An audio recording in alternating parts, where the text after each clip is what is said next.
Baby, may kwento ako sa'yo. Makinig ka. Alam mo, may napanood ako sa Facebook. May aso dun. Pinalayas. Kasi galisi na siya. Tapos ang dami na niyang sugat. Makinig ka. Sabi doon sa kwento niya, nung baby daw siya, cute na cute daw yung amo niya. Maraming may gustong umumpun sa kanya. Kasi nga, ang cute-cute niya. Tapos, lagi pa siyang katabi matulog.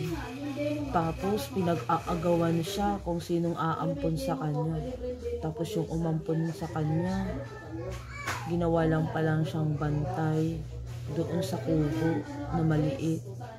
Tapos, hindi pa siya pinapakain. Hanggang sa naging galisi na siya, mabaho, kasi napabayaan na siya. Kasi hindi siya nakakaligo. Yun, pagalagala na lang siya sa kalsada. May sakit na siya. Tapos sabi niya, mas gusto na lang daw niyang mamatay kaysa ganun. Baby! Paano kaya kung ikaw na lang palayasin ko? Mas maging ganon ka. Gusto mo yan? Gusto ng ulo mo eh.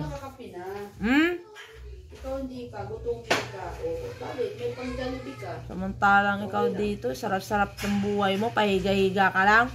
Gusto niya may isang sa ulo. High blood, sipon, ubo, hika, sakit ng ngipin, pamamaga, sakit ng katawan, lagnat. Talagang baby na yan ha. Stress, mouthwash. Ano pa? Nasa sopa pa nakatulog oh. Paso, pulubo, bagat ng insekto, sakit sa balat, mga gamilagid, nangangating, lalamunan, almoranas, feminine wash,